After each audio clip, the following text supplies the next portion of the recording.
बाकी का जो पार्ट बाकी था सर्कल का उसको अब डिस्कस कर लेते हैं। Second part of the chapter circle, 10 number chapter है, एनसीईआरटी मैथमेटिक्स क्लास 10। ओके, तो इसमें क्वेश्चन नंबर 5 4th तक प्रीवियस क्लास में हमने कर लिया है, वो अपलोड किया हुआ है, एक बार देख लेना घुमा के, तो फिर ये चैप्टर यहाँ से समझने में ईजी होगा।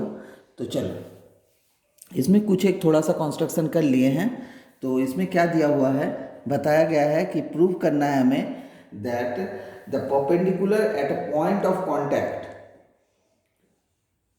To the tangent to a circle passes through the centre. ठीक है, ये हमें प्रूव करना है। मतलब हमें प्रूव करना है कि जो टेंजेंट है, टेंजेंट और सेंटर से जो लाइन आएगा वो परपेंडिकुलर होगा। ठीक है, तो हमें टू प्रूव में लिख लिया है ओपी, मतलब ये जो लाइन आएगा यहाँ से, ये वाला परपेंडिकुलर ऑन ए बी होगा। ठीक है, ये करना है हमें। अब हम आगे बढ़ते हैं, तो क्या करेंगे हम पहले तो हम लोग गिवन लिख लेते हैं। गिवन में क्या दिया हुआ है, A B is a tangent to a circle at P S point of contact. Okay, तो ये जो है, इसे प्रूव करने के लिए हमें कॉन्ट्राडिक्शन का प्रोसेस यूज करना होगा। ठीक है, तो हम लोग क्या करेंगे, हम लोग एक और डायग्राम बनाएंगे जिसमें हम बताएंगे कि थ्रू कॉन्स्ट्रक्शन होगा। ठीक है, अब यहाँ पे बाय कॉन्स्ट्रक्शन,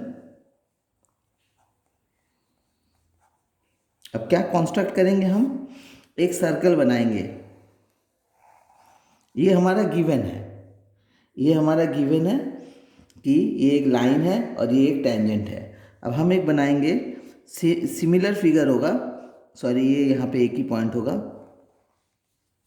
ए बी, ध्यान से देखना, स्किप मत करना, स्किप करोगे तो समझ में नहीं आएगा।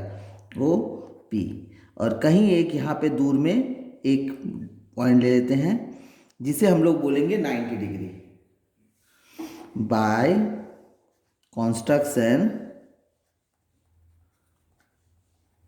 बाय कॉन्स्ट्रक्शन, ध्यान से देखना, angle O dash P B is equal to 90 degree. ये हमने कॉन्स्ट्रक्शन के थ्रू बताया। ओके, एंड सिमिलरली ठीक है, angle O P B is equal to 90 degree. इसका तो रीज़न हमें पता है। ठीक है, इसके हमने प्रीवियसली प्रूव कर चुके हैं काफ़ी बार इसको। Radius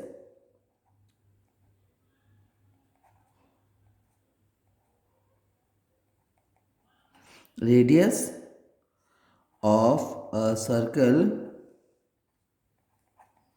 is perpendicular on the tangent at the point of contact। ठीक है, at the point of contact with the circle। ये हमें प्रीवियसली डिस्कस किया था। तो on the basis of that हमारा ये वाला एंगल 90 डिग्री होगा, और हमने कॉन्स्ट्रक्शन से बताया कि ये भी 90 डिग्री है। तो फिर इससे हमें क्या मिल रहा है, angle O dash P B is equal to angle O P B is equal to 90 degree. तो इसके बाद हमें लिखना है which is not possible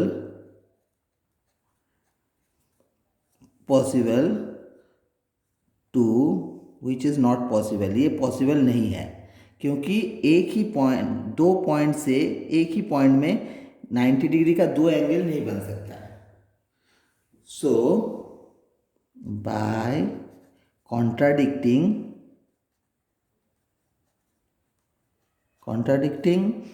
the construction rule construction के थ्रू जो हमने बताया था उसे हमने कॉन्ट्राडिक्ट किया. Okay,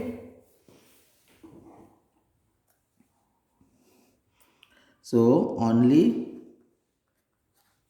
angle OPB is equal to 90 degree. यहाँ तक देख लो, समझ में आ गया होगा यहाँ तक. यहाँ पे हमें क्या लिखा है, सिमिलरली ये वाला एंगल 90 डिग्री है रेडियस वाले प्रोसेस से. Radius to the point of contact of a tangent to the circle में हमेशा परपेंडिकुलर होता है, तो फिर दोनों एंगल 90 डिग्री का बन जाएगा. अब दोनों एंगल 90 डिग्री का बन जाए ये तो पॉसिबल नहीं है. ठीक है, तो फिर हमें क्या करना है, मतलब हमारा कुछ गड़बड़ है इसमें, तो फिर क्या करें हम लोग, तो हमने प्रोसेस को कॉन्ट्राडिक्ट किया. इसे ही बोलते हैं कॉन्ट्राडिक्शन का रूल. मतलब एक प्रोसेस को हम दूसरे प्रोसेस के लिए झुटला देते हैं, तो फिर हमारा कंस्ट्रक्शन वाला प्रोसेस गलत हो गया. मतलब कंस्ट्रक्शन वाला एंगल 90 डिग्री नहीं होगा, तो ये एंगल 90 डिग्री होगा. So it is proved that OP is perpendicular on AB. बस इतना ही बताना है, क्योंकि O'PB तभी 90 डिग्री हो सकता है जब O'PB OP के ऊपर कोइंसाइड हो जाएगा, मतलब इसके ऊपर ये चढ़ जाएगा, तभी 90 डिग्री हो सकता है. लेकिन वो चढ़ा नहीं है, तो फिर हमारा ये कंस्ट्रक्शन का प्रोसेस कॉन्ट्राडिक्ट हो गया. अगर कॉन्ट्राडिक्ट हो जा रहा है मतलब हमारा ये एक ही एंगल बनेगा और वो प्रूफ हो गया. तो इस तरह से हम लोग प्रूफ करेंगे. ठीक है, थोड़ा सा प्रेजेंस ऑफ माइंड रखना, बस बाकी सॉल्व आराम से हो जाएगा. और थोड़ा ध्यान से देखना, स्किप मत करना वीडियो को. नेक्स्ट क्वेश्चन की ओर मूव करते हैं. तो क्वेश्चन नंबर 6, नेक्स्ट क्वेश्चन एकदम इजी क्वेश्चन है, बेसिक कॉन्सेप्ट के ऊपर क्वेश्चन है. देख लो, the length of a tangent from a point A at distance 5 centimetre from the centre of the circle is 4 centimetre. तो फिर टेंजेंट जो 5 सेंटीमीटर सेंटर से दूर है उसका लेंथ है 4 सेंटीमीटर. तो रेडियस हमें निकालना है. पहले तो हम लोग सिंपली डायग्राम बना लेंगे. डायग्राम जब तक नहीं बनेगा कुछ क्लियर नहीं होगा, तो फिर डायग्राम बना लेते हैं. ये है हमारा बेसिक सा सर्कल, ये है उसका सेंटर. अब यहाँ से कुछ एक 5 सेंटीमीटर की दूरी में टेंजेंट है. ओके, ये रहा टेंजेंट अपना, यहाँ से शुरू है, तो ये हो गया अपना टेंजेंट का लेंथ, ये हो गया टेंजेंट का लेंथ, और ये हो गया अपना रेडियस. तो इस तरह से डायग्राम बनेगा. इसको O दे देते हैं, इसको A दे देते हैं, इसको B दे देते हैं. ओके, तो फिर हमें क्या बताया है, 5 सेंटीमीटर का डिस्टेंस है टेंजेंट जहाँ से शुरू हो रहा है वहाँ से सेंटर का, तो ये हो गया 5 सेंटीमीटर. और टेंजेंट का लेंथ बताया है 4 सेंटीमीटर, ये गिवन है. और हमें निकालना है OA. तो फिर हम वही बेसिक सा कॉन्सेप्ट जो जो सीखे हैं वो पहले लिख देंगे. Since OA is perpendicular on AB as AB is the tangent and OA is a radius. Okay, OA radius है और ये टेंजेंट है. सो OAB, triangle OAB is a right angle triangle. Okay, यहाँ तक क्लियर हो जाना चाहिए सबको. Therefore, by using PT Pythagoras theorem use करेंगे. अगर ये राइट एंगल ट्राइंगल है, हाइपोटेनस का स्क्वायर OB का square is equal to OA का स्क्वायर प्लस AB का स्क्वायर. यहाँ तक क्लियर हो जाना चाहिए. सिंपल पाइथागोरस थ्योरम का फॉर्मूला लगाया गया है और कुछ नहीं है इसमें, देख लो अच्छे से. ठीक है,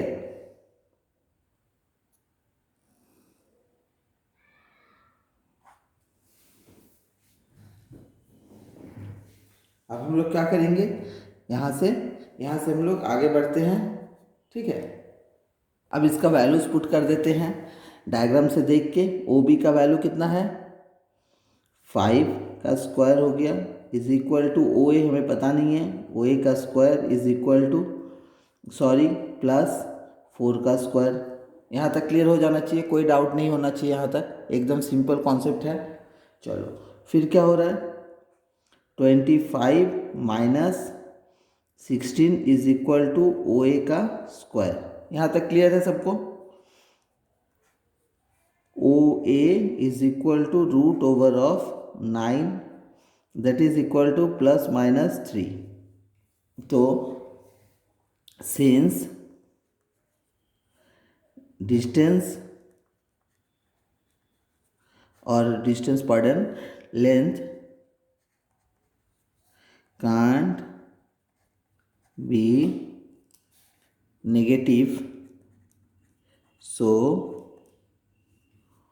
OA is equal to 3 centimetre.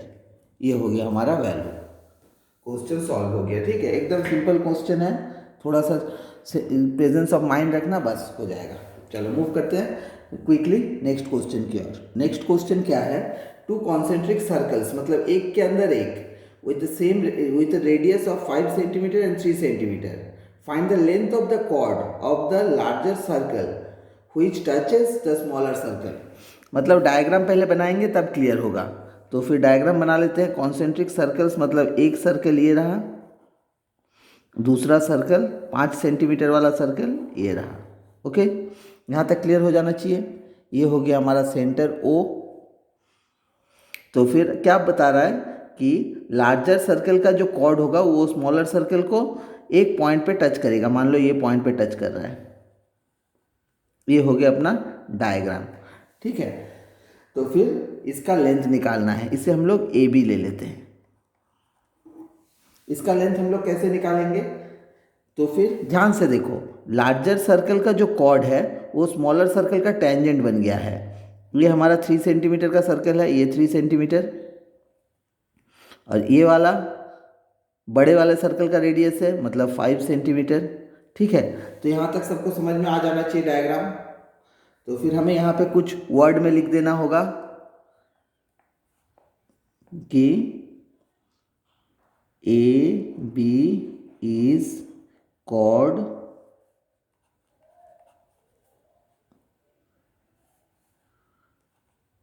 Of smaller circle larger circle. फिर से लिखते हैं, A B is chord of larger circle and tangent to smaller circle. So we can say, इसे एक नाम दे देते हैं, P दे देते हैं। OP will be perpendicular on AB। ठीक है, ऐसे स्मॉलर सर्कल का टेंजेंट है तो फिर स्मॉलर सर्कल के रेडियस के साथ पॉइंट ऑफ कांटेक्ट जहाँ पे होगा वहाँ पे वो ऑब्वियसली परपेंडिकुलर होगा, मतलब ये एक 90 डिग्री एंगल हो जाएगा। तो फिर यहाँ से हम लोग क्या बता सकते हैं, so from here we can say that OAP is a right angled triangle। Okay, यहाँ तक हमें एकदम इजी से समझ में आ जाना चाहिए, कोई प्रॉब्लम नहीं होना चाहिए। फिर इसके बाद क्या करेंगे, अगर ये राइट एंगल ट्राइंगल है तो क्या करेंगे, by using PT, Pythagoras theorem use कर देंगे इसमें। तो फिर यहाँ पे हाइपोटेनस क्या है, ओ ए का square is equal to O P का स्क्वायर प्लस ए पी का स्क्वायर। ओके, यहाँ तक सबको क्लियर हो जाना चाहिए। आगे वैल्यूज पुट कर देंगे, 5 का स्क्वायर माइनस ये वाला इधर आ जाएगा, 3 का square is equal to A P का स्क्वायर। ठीक है, चलो तो फिर हम लोग लिख सकते हैं A P is equal to 25 minus 9 that is equal to root over of 16 लिख सकते हैं। यहाँ तक क्लियर हो जाना चाहिए सबको, एकदम इजी कॉन्सेप्ट है। That is equal to ±4। अब नेगेटिव वाला तो होगा नहीं, तो फिर हमें ऑब्वियसली पॉजिटिव वाले को लेके चलना है, नेगेटिव वाला होगा नहीं तो फिर पॉजिटिव को लेके चलेंगे। अब पॉजिटिव को जब लेके चलेंगे तब क्या होगा, तो फिर हमारा हो गया, so AP is equal to 4 centimetre, as AP is equal to PB, so AB is equal to 4 plus 4, that is equal to 8 centimetre. तो ये हो गया हमारा कॉर्ड का लेंथ। हमें कॉर्ड का लेंथ जो निकालने बोला था वो हो गया 8 सेंटीमीटर। यहाँ तक क्लियर हो जाना चाहिए, कुछ नहीं है, एकदम बेसिक कॉन्सेप्ट के ऊपर है। तो यहाँ पे लिख देना, length of the chord is 8 centimetre, खत्म। अब मूव करते हैं नेक्स्ट क्वेश्चन की ओर थोड़ा क्विकली, क्योंकि क्लास को ज़्यादा लेंदी नहीं करना है, लेंदी करेंगे तो बोर लगेगा। चैनल को सब्सक्राइब और लाइक जरूर कर देना। चलो मूव करते हैं नेक्स्ट क्वेश्चन की ओर। चलो नेक्स्ट क्वेश्चन, क्वेश्चन नंबर 8, एक क्वाड्रिलेटरल दिया हुआ है ABCD is drawn to circumscribe a circle. एक सर्कल के ऊपर एक क्वाड्रिलेटरल बना हुआ है। Prove that AB plus CD is equal to AD plus BC। मतलब AB, नीचे का AB प्लस CD, मतलब ऊपर का CD is equal to side का AD और CB। ओके, तो ये हमें प्रूफ करना है। तो क्या करेंगे हम लोग, पहले तो ये बताएंगे कि देख लो अच्छे से, हाँ, एक एक पॉइंट पे टच कर रहा है, मतलब ये सारे टेंजेंट्स है। तो फिर यहाँ पे लिखेंगे पहले from the given figure. Okay, given figure DS is equal to DR। DS is equal to DR। Reason क्या है, tangents from the same point D। Clear है, सेम पॉइंट से अगर कोई टेंजेंट होगा तो इक्वल होगा, ये हमने प्रीवियसली प्रूव किया था। तो उस प्रूफ के बेसिस पे हम लोग ये लिख सकते हैं। सिमिलरली ये हो गया अपना, यहाँ पे हम लोग उसी तरह से लिख सकते हैं AS और AP। AS is equal to AP। P है पॉइंट ऑफ कॉन्टैक्ट, इधर A से पॉइंट ऑफ कॉन्टैक्ट, रीजन वही रहेगा सेम, ठीक है।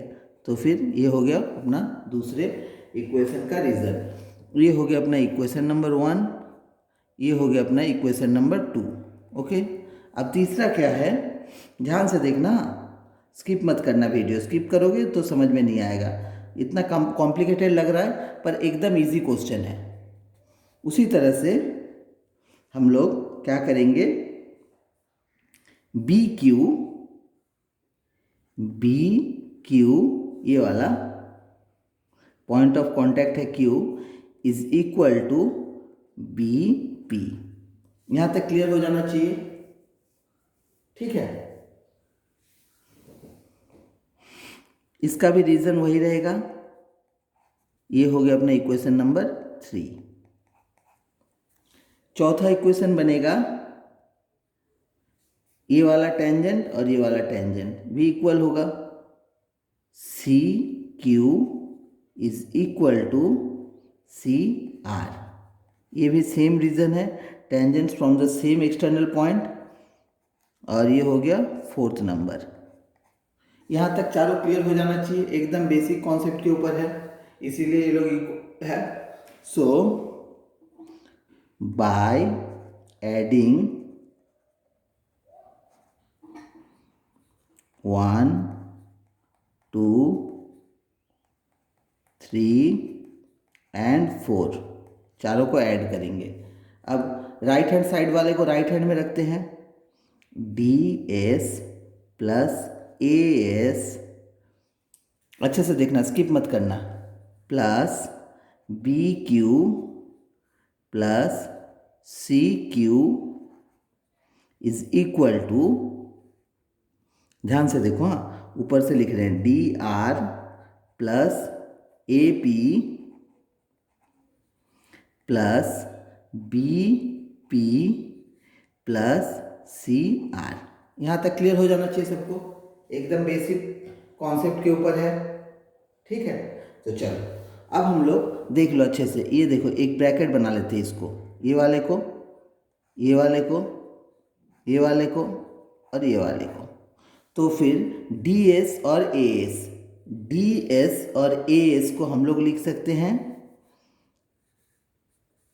ए डी, ये लिख सकते हैं, प्लस उसके बाद देखो B Q plus C Q, B Q C Q, इसको हम लोग तो लिख सकते हैं B C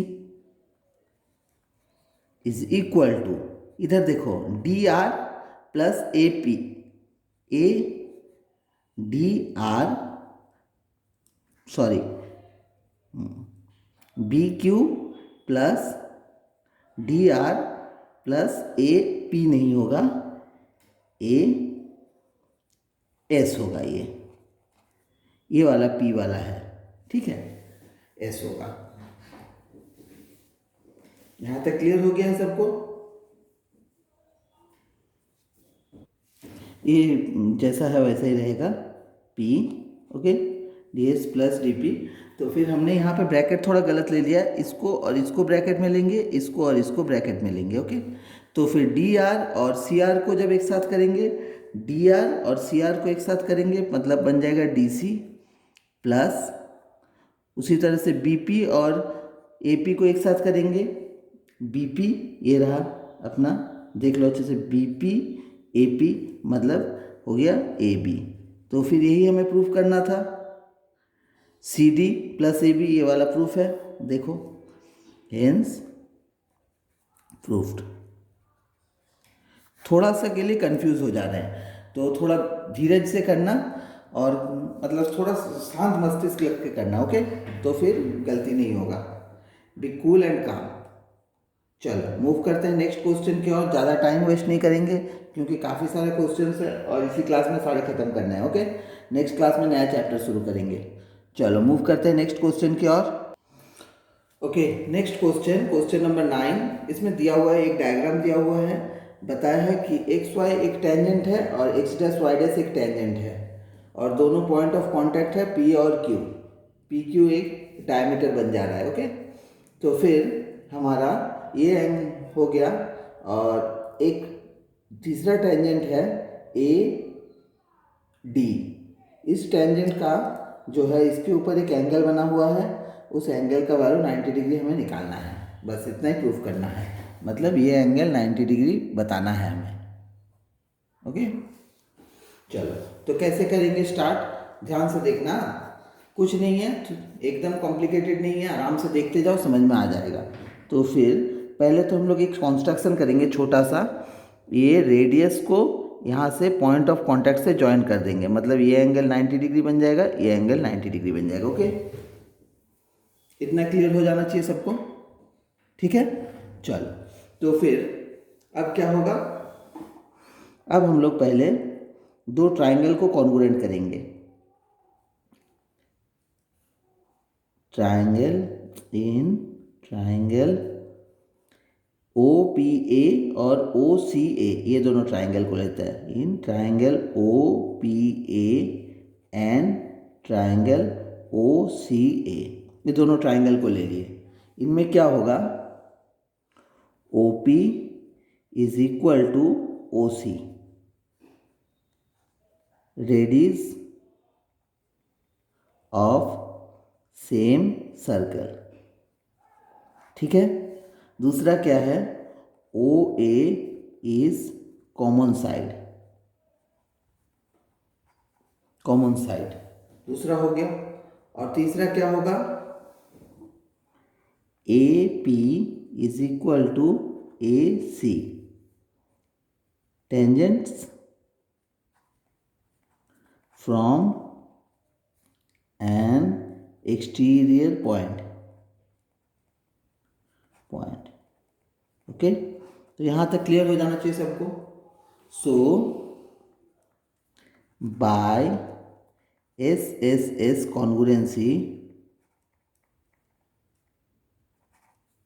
triangle OPA is congruent to triangle OCA। यहाँ तक क्लियर हो जाना चाहिए सबको, कोई डाउट नहीं होना चाहिए, एकदम सिंपल कॉन्सेप्ट लगाए हैं यहाँ तक। अब दूसरी बात, अब उसी तरह से सिमिलरली ये दोनों ट्राइंगल देखो, OQD is congruent to triangle OCD। ये दोनों ट्राइंगल भी कॉन्ग्रुएंट होगा सेम प्रोसेस से, ठीक है। तो फिर यहां से हम लोग लिख सकते हैं कि CPCT से सारे पार्ट्स एक दूसरे के ट्राइंगल के corresponding parts of congruent triangles will be equal. Okay, तो फिर ये हो गया हमारा। अब हम लोग क्या करेंगे, अब देख लो, एक क्वाड्रिलेटरल लेंगे हम लोग। यहाँ से हम लोग कुछ बेसिक चीज़ हमें मिल गया, जैसे ये एंगल इक्वल होगा, ये एंगल इक्वल होगा। ओके, ये हमें पता चल गया। सो एंगल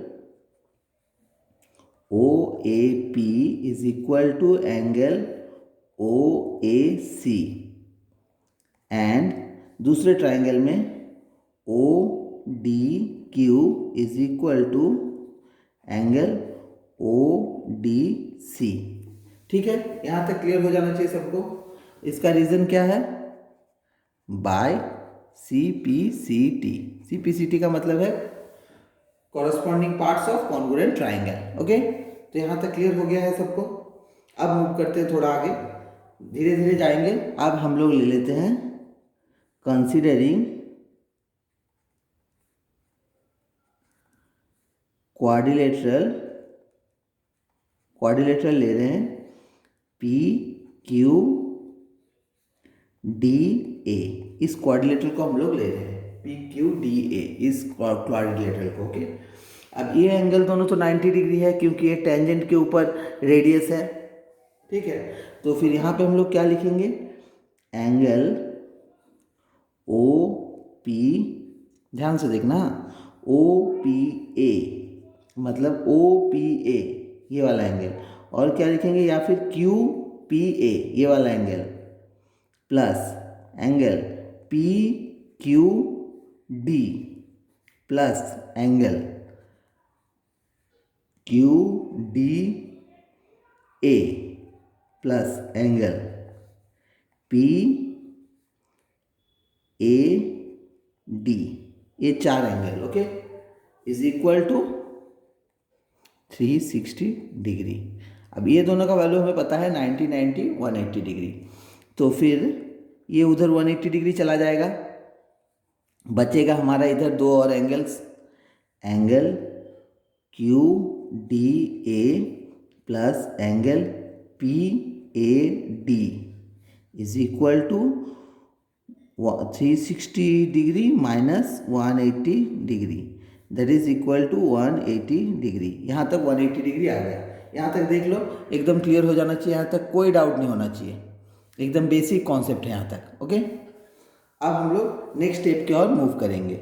नेक्स्ट स्टेप में क्या है हमारा, यहाँ से हम लोग नेक्स्ट स्टेप की ओर मूव करते हैं। ओके, तो नेक्स्ट स्टेप में हमारा क्या है, हमारा है ये दो एंगल्स हो गया। इन दोनों एंगल्स को हम लोग फर्दर लिख सकते हैं, एंगल ये अंदर वाला angle OAC, twice of angle OAC लिख सकते हैं QDA के जगह, सॉरी QDA मतलब ये वाला बड़ा वाला एंगल। ठीक है, ध्यान से देखो, बड़ा वाला एंगल है, तो इसको हम लोग लिख सकते हैं ट्वाइस ऑफ QDO या ODQ, कुछ भी लिख सकते हैं। ठीक है, O तो ट्वाइस ऑफ ODC, ये वाला लिख दिया ODC, ये वाला एंगल को हमने लिख दिया। और इसे लिख सकते हैं ODC के जगह ODA भी लिख सकते हैं। ठीक है, ट्वाइस लिख दिए क्योंकि ये पूरा वाला एंगल था, ये था QDC, उसके जगह में हमने ये लिख दिया।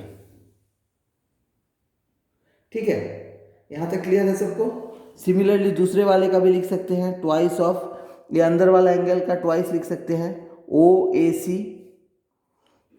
Angle OAC is equal to 180 degree. यहाँ तक क्लियर हो जाना चाहिए सबको।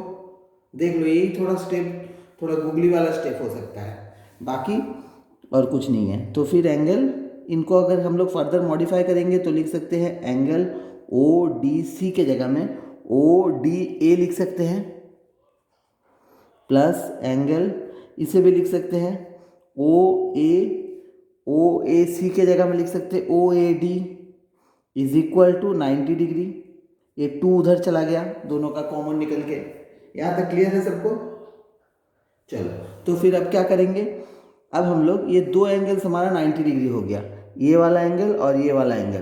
तो फिर हम लोग क्या लिखेंगे, सो इन ट्राइंगल ODA, अभी बड़े वाले ट्राइंगल में angle DOA is equal to 90 degree लिख सकते हैं, क्योंकि इन दोनों एंगल का सम 90 डिग्री है। तो फिर और सम ऑफ ट्राइंगल्स का सम ऑफ एंगल्स होता है 180 डिग्री, और फर्दर अगर स्प्लिट करेंगे क्या होगा, 180 डिग्री माइनस ये दोनों एंगल का sum 90 degree, that is equal to 90 degree. Proved. ठीक है, समझ में आया। देख लो, अगर कहीं कोई डाउट है तो कमेंट करके बताना, और उम्मीद करते हैं और कोई डाउट नहीं रहेगा, क्योंकि एकदम इजी क्वेश्चन है। ठीक है, तो फिर इसी तरह से सॉल्व करना। चलो नेक्स्ट क्वेश्चन की ओर मूव करते हैं। चलो, एकदम इजी कॉन्सेप्ट के ऊपर ये क्वेश्चन है, देख लो अच्छे से question. Prove that the angle between the 2 tangents drawn from an external point to a circle is supplementary to the angle extended by the line segments joining the point of contacts at the center। मतलब पहले diagram नहीं बनाएंगे तो clear नहीं होगा, diagram बना लेते हैं, देखो अपने आप क्वेश्चन समझ में आ जाएगा। ओके, चलो डायग्राम कैसा बनेगा, ये हो गया अपना सर्कल। ठीक है, कोई एक एक्सटर्नल पॉइंट बोला है, पकड़ लेते हैं यहाँ पे वो पॉइंट है, यहाँ से 2 टेंजेंट्स बन रहा है, एक टेंजेंट और दूसरा टेंजेंट। ठीक है, बोल रहा है कि ये हो गया अपना सेंटर, ये हो गया अपना 90 डिग्री का एंगल्स परपेंडिकुलर, ये 90 डिग्री वाला, ये 90 डिग्री वाला, और बोल रहा है कि ये एंगल और ये एंगल सप्लीमेंट्री होगा। ओके, तो हमें यही प्रूव करना है। तो फिर हम लोग बेसिक डायग्राम बना लिए हैं, OPAB। ओके, तो फिर पहले तो लिख देते हैं गिवन फ्रॉम डायग्राम में क्या क्या है, डायग्राम से हमें क्या क्या मिला है।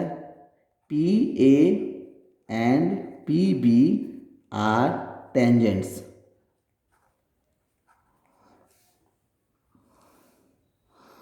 and OA is perpendicular on PA and OB is perpendicular on PB।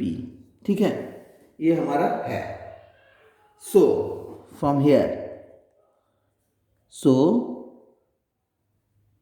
OAPB is a quadrilateral as quadrilateral. अगर ये क्वाड्रिलेटरल है तो फिर क्या होगा, angle AOB plus angle AOB, बीच वाला एंगल, उसके बाद OBP प्लस, ध्यान से देखना, एंगल PBPA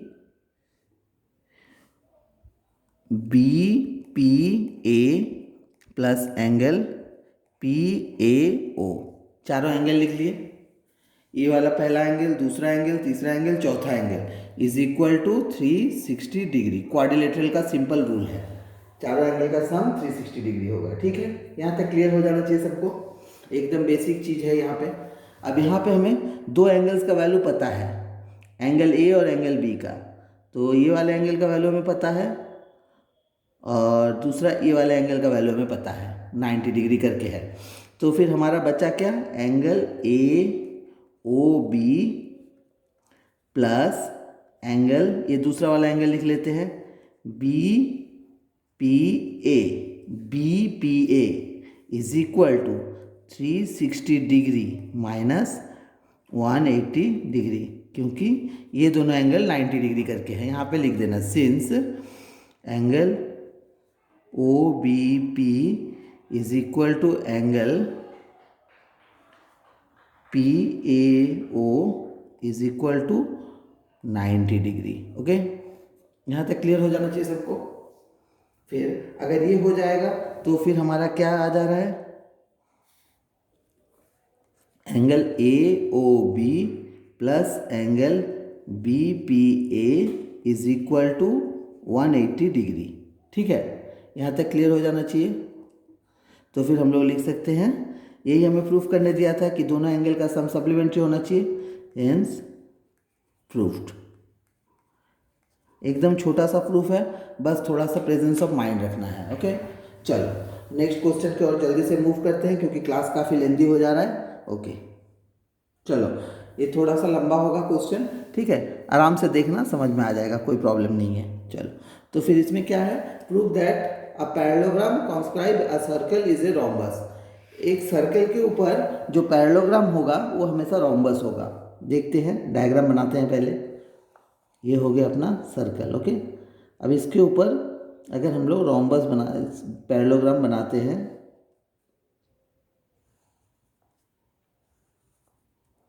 तो इस तरह का डायग्राम बन रहा है। ओके, डायग्राम उतना नीट नहीं बना है मगर काम चलाऊ है।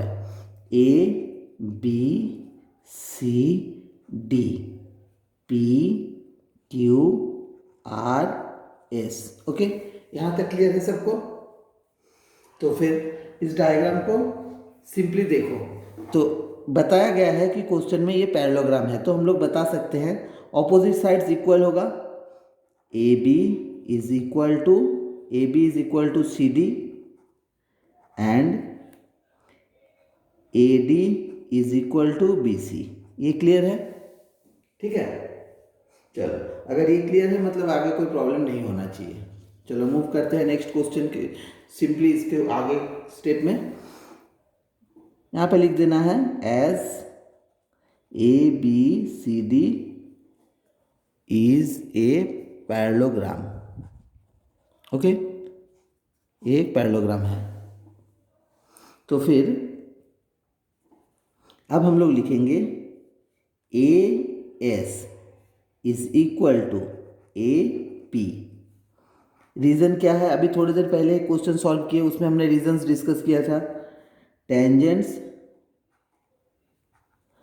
From a point P. Okay, ये है reason, tangents from a point P. ये हम लोग ले लेते हैं 1 number equation.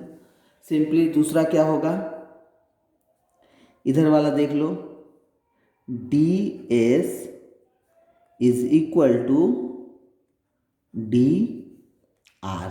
Okay, D S is equal to D R, same reason है।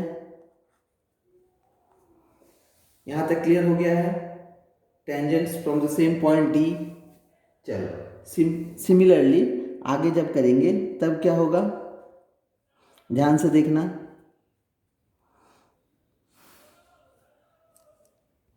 तो फिर नेक्स्ट होगा सी क्यू, ये C Q is equal to C R, C Q is equal to C are.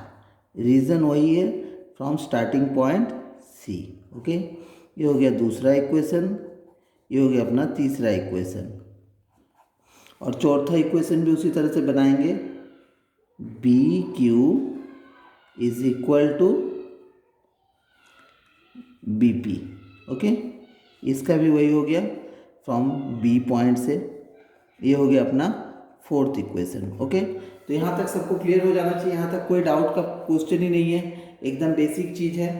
थोड़ी देर पहले ही ऐसा क्वेश्चन एक सॉल्व किए हैं। ओके, तो फिर मूव करते हैं नेक्स्ट स्टेप की ओर। अब एडिंग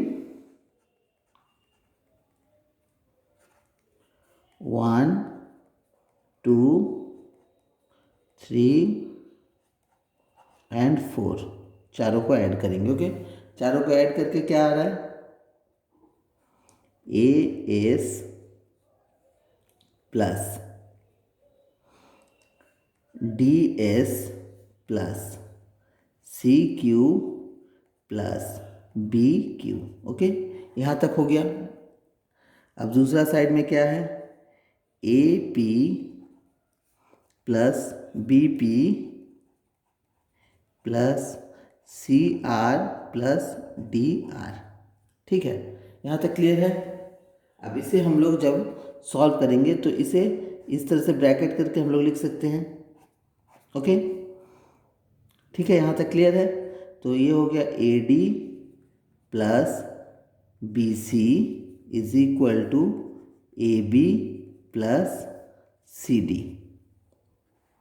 अब नेक्स्ट स्टेप में क्या होगा, 2BC is equal to 2AB। क्यों होगा, ये पैरेललोग्राम है तो हमने प्रीवियसली बता दिया था कि AB is equal to CD, AB और CD इक्वल है, since ABCD is a parallelogram. Okay, तो फिर ये एकदम सिंपल चीज़ है। तो फिर यहाँ से हमें क्या आ गया, BC is equal to AB। So we can say AB is equal to BC is equal to CD is equal to AD. Therefore, ABCD is a rhombus.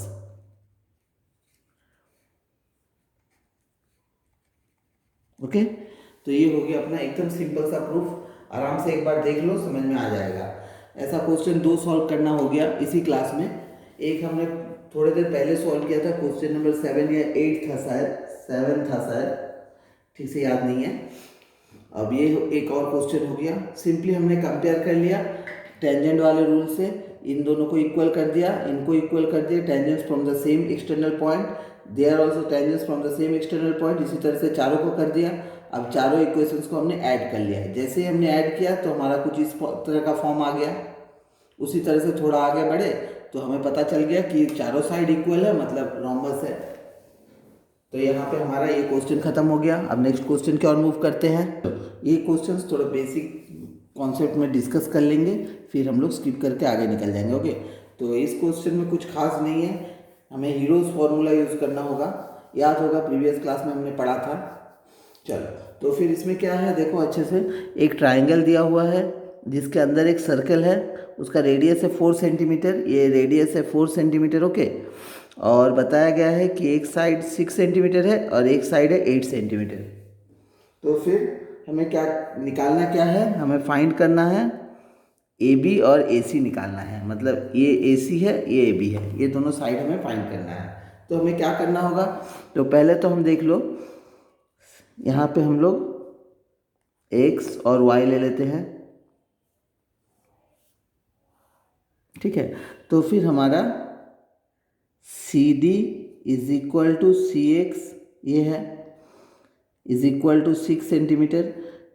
Rule तो पता होगा कि टेंजेंट्स होता है, जो tangents from the external point equal होता है, उसी तरह से इधर वाला भी होगा, 8 सेंटीमीटर होगा तो BY भी 8 सेंटीमीटर होगा। तो ये भी लिख देंगे, BD is equal to BY is equal to 8 centimetre. Okay, 8 centimetre हो गया। तो फिर हमारा साइड्स कुछ इस तरह से आ गया, BC इज इक्वल टू हमारा हो गया 14 सेंटीमीटर। उसके बाद हमारा दूसरा साइड है AB, AB is equal to, अगर इसे X ले लेंगे इन दोनों को, ये दोनों भी आपस में इक्वल होगा क्योंकि सेम रूल है, टेंजेंट्स फ्रॉम द पॉइंट। तो फिर AB is equal to X plus 8। उसी तरह से AC is equal to X plus 6। ये 3 हो गया साइड्स। अगर 3 साइड्स मिल जाएगा तो फिर हम लोग सिंपली हीरोज फार्मूला यूज़ करेंगे और X का वैल्यू निकाल लेंगे। और एक बार X का वैल्यू मिल गया मतलब हमारा क्वेश्चन सॉल्व हो जाएगा। बस इतना ही करना है। ओके, तो एकदम सिंपल क्वेश्चन है, इसे और बढ़ाएंगे नहीं, क्लास लेंदी हो जा रहा है, तो इसे ट्राई करके देखना। अगर प्रॉब्लम हुआ तो कमेंट करके बताना, फिर पूरी तरह से एक्सप्लेन करके समझा देंगे। ठीक है, तो फिर आज का क्लास यहीं पे ख़त्म कर देते हैं। नेक्स्ट क्लास में नया चैप्टर शुरू करेंगे, और चैनल को लाइक और सब्सक्राइब जरूर कर देना। ठीक है, चलो मूव करते हैं हमारे नेक्स्ट क्लास की ओर, और नेक्स्ट क्लास जल्दी आ जाएगा, तो फिर ज़रूर देखना और चैनल को सब्सक्राइब जरूर करना। Okay, bye students.